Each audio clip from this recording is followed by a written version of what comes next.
Legal o treinamento, não é? Vamos continuar avançando. Vamos ver agora as técnicas para o trabalho, para o acesso em espaço confinado, quando não temos a possibilidade de utilização de escada. Vamos ver agora como fazer ascensão por corda, como utilizar a cadeira suspensa e os demais EPIs. Não havendo escada, a movimentação geralmente é feita por suporte de ombros ou cadeira suspensa.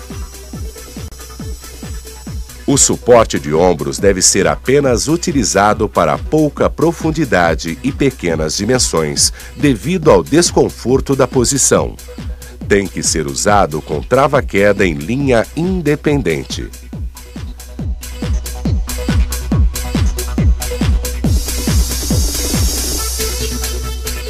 Para a liberdade de movimentação horizontal, desliga-se do cabo do trava-queda. É obrigatório ficar ligado ao cabo do guincho para eventual resgate e, na subida, ligar-se novamente ao cabo do trava-queda.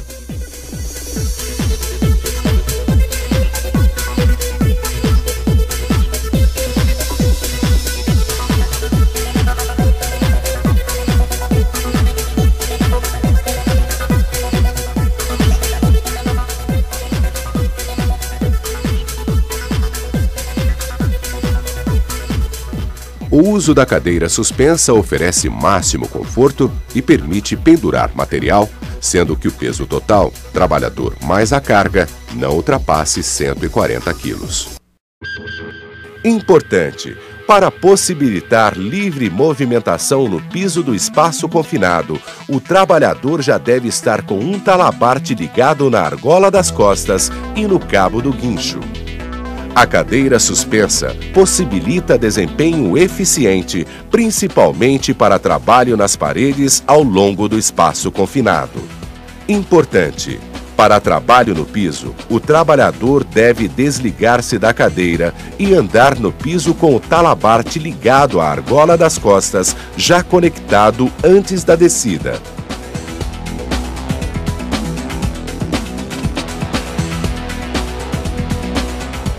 Para a subida, deve ser feita a operação inversa.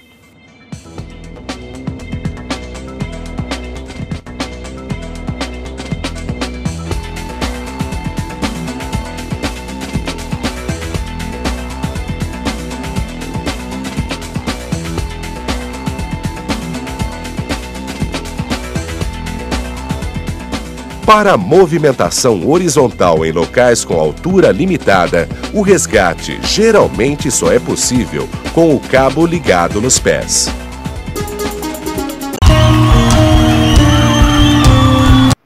O Ministério do Trabalho e Emprego, desenvolvido e cuidado pelo governo federal, também preparou um material muito bacana que está na Revista do Trabalhador. Uma reportagem, um documentário sobre espaço confinado. Está bem atualizado. Eu tenho certeza que você vai gostar. Então, vamos continuar nos aprofundando no trabalho em espaço confinado.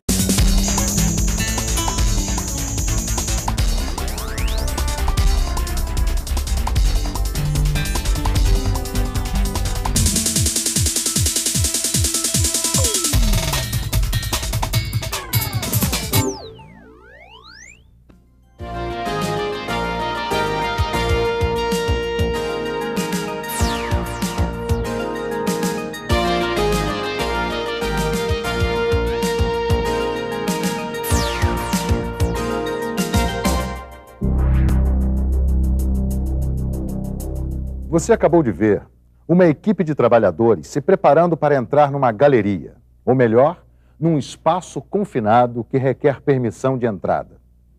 E você sabe por que esse tipo de espaço exige permissão de entrada?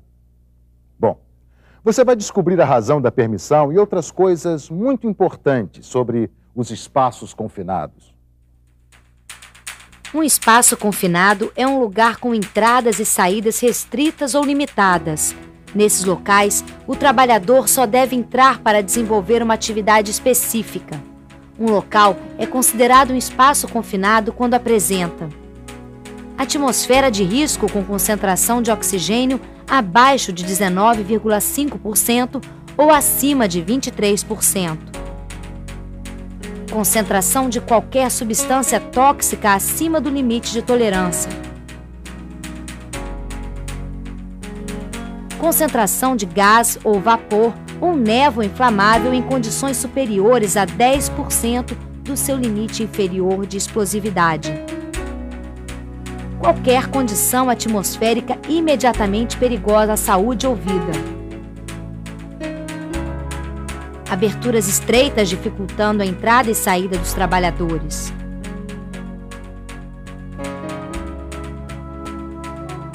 Um ou mais riscos à segurança e saúde do trabalhador. Quando falta ventilação natural. E quando não é projetado para ocupação humana contínua. Os trabalhadores precisam entrar em espaços confinados para realizarem trabalhos de manutenção, limpeza, inspeção e medição. São locais perigosos onde trabalhadores podem ficar doentes, se acidentar ou mesmo morrer rapidamente, se não existirem medidas especiais de segurança e saúde do trabalho. Fundacentro, ela começou a trabalhar em espaços confinados em 1991 por solicitação do Ministério Público para assessoria num acidente fatal. Então, o trabalho da Fundacentro em espaços confinados começou na investigação de um acidente fatal em 1991. E, a partir dessa data, nós ficamos muito preocupados com a falta de informação que há no mercado sobre esses ambientes. Então, nós costumamos dizer que o trabalhador, ele morre por falta de informação por parte dele e por parte das suas chefias imediatas, que deixam ele entrar num espaço confinado sem as devidas preocupações e sem os devidos controles ambientais. Isso acontece normalmente devido à falta de um programa de permissão de entrada, treinamento, equipamentos, procedimentos e responsabilidades. Outra característica muito importante de um espaço confinado é que, em caso de alguma emergência, ele apresenta sérias dificuldades para a saída do trabalhador, tanto por seus próprios meios, quanto por uma equipe de resgate. Os riscos atmosféricos são as principais causas de acidentes do trabalho em espaços confinados. A atmosfera varia constantemente e precisa ser monitorada continuamente. É por isso que os espaços confinados são traiçoeiros e perigosos. O teor de oxigênio costuma variar muito nesses locais. Concentrações inferiores a 19,5% colocam a vida do trabalhador em risco. O excesso de oxigênio é também muito perigoso, pois com a presença de algum produto combustível, uma simples faísca pode resultar em explosão ou incêndio. É comum também nesses espaços a existência de gases tóxicos. O monóxido de carbono e o gás sulfídrico são os gases mais encontrados nesses ambientes. Eles são uma terrível ameaça à vida do trabalhador. No ambiente pode existir a mistura de gases inflamáveis, o que pode resultar em explosão ou incêndio. Outro perigo que o trabalhador pode enfrentar são os riscos biológicos, pois estes ambientes normalmente são sujos, úmidos e quentes.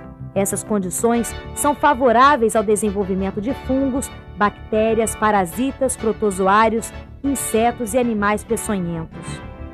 O risco de queda nesses ambientes é outra ameaça ao trabalhador. Uma queda em um espaço confinado implica em muita dificuldade para o resgate, por ser um local perigoso, escuro e de difícil acesso. Choques provocados por descargas elétricas de lâmpadas, fios e outros equipamentos elétricos são riscos que os trabalhadores também enfrentam. A energização acidental de circuitos e equipamentos elétricos é um risco que pode ser evitado pelo fechamento dos quadros elétricos com cadeados. Nos espaços confinados podem ocorrer também desabamentos, desmoronamentos e inundações.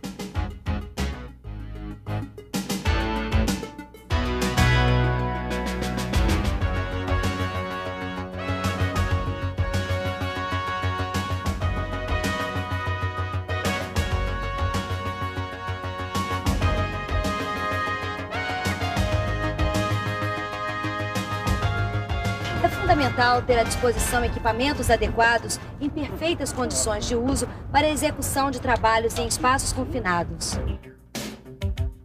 Antes de se entrar em um espaço confinado, a atmosfera interna deve ser avaliada com aparelhos para medir o teor de oxigênio, os gases e vapores inflamáveis e tóxicos. Caso se detecte baixa concentração de oxigênio ou alta concentração de gases inflamáveis ou tóxicos, deve ser realizada a ventilação mecânica. Logo depois, a atmosfera interna deve ser medida novamente. O ventilador deve permanecer todo o tempo ligado para fornecer ar aos trabalhadores, já que não há ventilação natural em espaços confinados. Às vezes, há necessidade de limpeza do espaço confinado com vapor ou inertização com nitrogênio. Os trabalhadores devem usar dispositivos de comunicação e aparelhos de iluminação intrinsecamente seguros.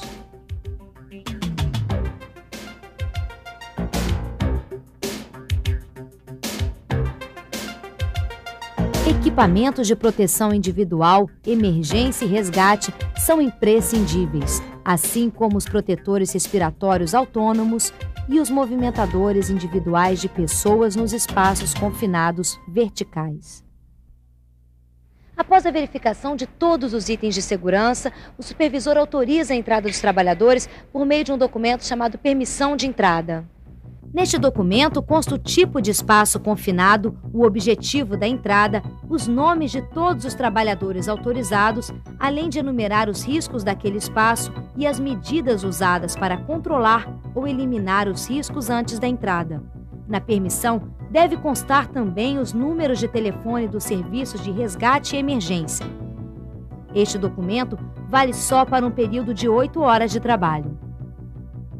Essa permissão ela vai avaliar toda a parte e condições do equipamento em relação à limpeza e travamentos e também garantir que sempre haverá uma pessoa como observador, que será a segurança da pessoa que estiver ali dentro. O vigia fica fora dos espaços confinados monitorando os operários. Os supervisores de entrada são responsáveis pela análise das condições de segurança do trabalho, permissão de entrada e supervisão das atividades.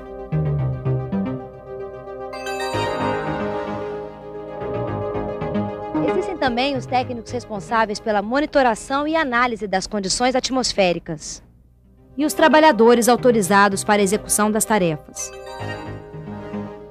A implantação de um programa de treinamento dá aos trabalhadores os conhecimentos e as habilidades fundamentais para o desempenho seguro de suas tarefas.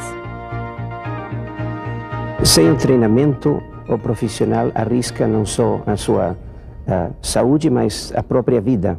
E, além de resultar isto nas consequências trágicas pessoais, afeta todo o processo produtivo da empresa, da produtividade, da moral, e realmente não se justifica que agora que tem tantas oportunidades de se fazer esses treinamentos que eles não sejam feitos. É no treinamento que o trabalhador pode reconhecer os sinais de perigo, conhecer os equipamentos, adotar medidas corretas de abandono e emergência e saber evitar o pânico. O treinamento serve também para avaliar as condições psicológicas do trabalhador. Este é o grande momento para dar à equipe de trabalho uma orientação técnica abrangente e os conceitos básicos de segurança.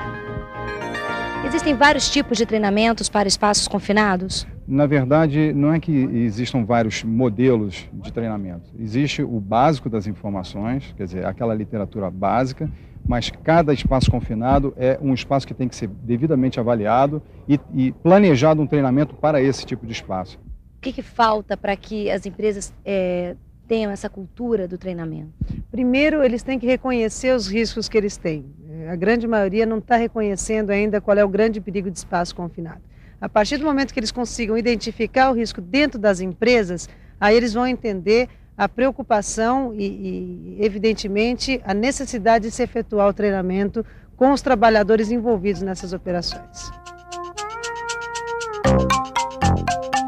Outra equipe de trabalho que precisa regularmente receber treinamento é a do Serviço de Resgate e Salvamento.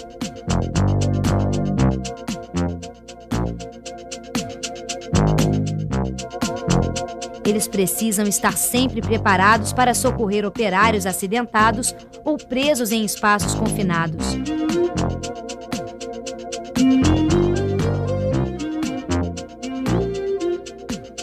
Um resgate bem-sucedido requer que os equipamentos necessários estejam já à disposição antes do incidente ou acidente ocorrer. Que o pessoal que está trabalhando no resgate tenha tido experiência e tenha também a suficiente calma como para dar seguimento a procedimentos que já são estabelecidos.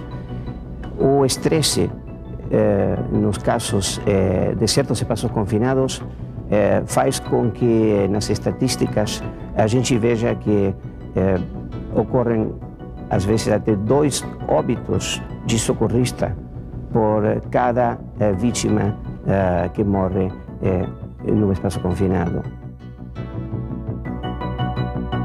Primeiramente, a empresa ela deve seguir as normas de segurança da BNT e do Ministério do Trabalho para espaços confinados. Em segundo lugar, a empresa deve possuir o máximo de informação sobre o espaço confinado que tem nessa empresa.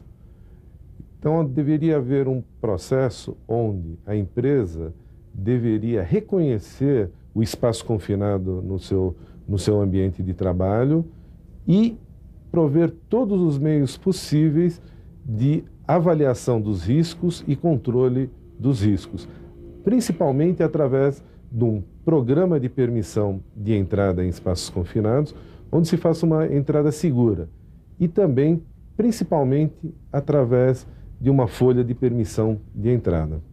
Preste atenção nessas 10 dicas muito importantes. Saiba que espaços confinados são traiçoeiros. Nenhum espaço confinado é seguro. Nenhuma operação em espaço confinado é segura. A atmosfera no espaço confinado muda continuamente. Nenhuma atmosfera continua permanentemente segura. Nunca subestime os riscos de um espaço confinado. Os riscos nos espaços confinados devem ser conhecidos e controlados. Nunca entre num espaço confinado sem permissão de entrada. Portanto, não esqueça nunca essas informações, pois algum dia elas podem salvar sua vida. Vamos lutar pela erradicação dos acidentes do trabalho em espaços confinados.